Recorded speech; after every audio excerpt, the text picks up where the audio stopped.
we raised. But here is the check for $22,000. And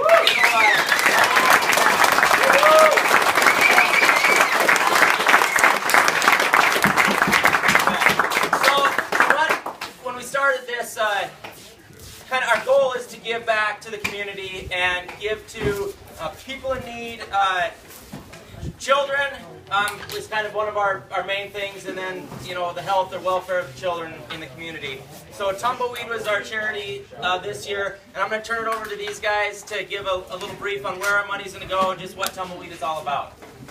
Well, I am absolutely without words, first of all. So I'm just going to give you a snapshot of just today, of who's came into our building, and then that will give you an idea of what we're all about. So when I arrived at work, we actually had 3 kids who were behind our building sleeping. And all 3 of them then, when we brought them in to talk about what do they need and what's going on, all 3 of them qualify for foster care, but they're 16.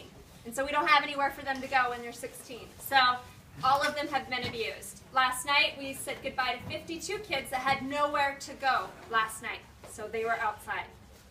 Can you imagine, though, just being a teenager, with all the kind of issues that you have anyway? If you're a normal teen like me, I had all kinds of body image issues and all that kind of stuff. So add on trauma of being abused and told you're worthless and you're never going to amount to anything, and that's our kids. I mean, if you picture what it's like to choose to live outside rather than live in your home, you couldn't even create this stuff out of your brain, right? It's seen out of a bad movie. And what we know is that in our community, it's a well-oiled machine of criminals waiting to exploit our youth. So when a kiddo gets hungry enough and desperate enough, they'll do the unthinkable. And so the criminals in our community know that. So they'll talk them into doing drug runs and talk them into selling their bodies for a warm bed.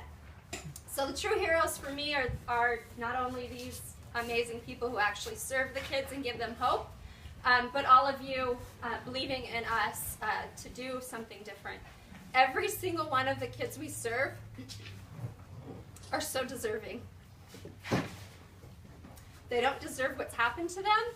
We have one kiddo that right now we're trying to figure out what to do because they've never had a dad in their life, and mom just went to prison, just took a couple months, and the bank came for the house. The girl has nowhere for her to go. And I just can't even believe that we do that to some of our teenagers. They're supposed to be our future. But the reality is if they have no hope, we can't build enough penitentiaries for them, right? I mean, they're going to be fighting back. We have another kiddo who survived a schizophrenic mom who puts his arm over boiling hot water, and he chose to be outside. And if you listen to his story, he'll say, I choose to be homeless. And then the community just says, well, he chooses to be homeless, so it's his fault. But if you really look at him, you'll see his scars. Healthy kids don't just run away from healthy homes. It's not the way it works. So on behalf of Tumbleweed and everybody, I can't thank you enough. We just opened 2 homes out of crisis. This winter was brutal. We lost some to suicide. We had some that lost fingers and toes to frostbite that actually tried to survive outside. And so we opened 2 houses just out of the generosity of our community, and we're just going to try now, blind faith, that people like you in this community who also believe in our kids are going to help. And so you've done that for us. This will go towards operating those 2 homes. We have 118 kids that have applied. All of them we would accept into the program, but one of them we have room for 6, and the other we have room for 7. So it's a little dent, but let me tell you, it's big. These kids, when you meet them, you would fall in love with them. So thank you. You've saved a life for helping us. So thank you.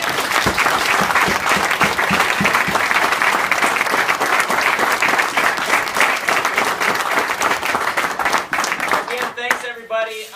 We'll head out to Eagle Rock and get our golf on.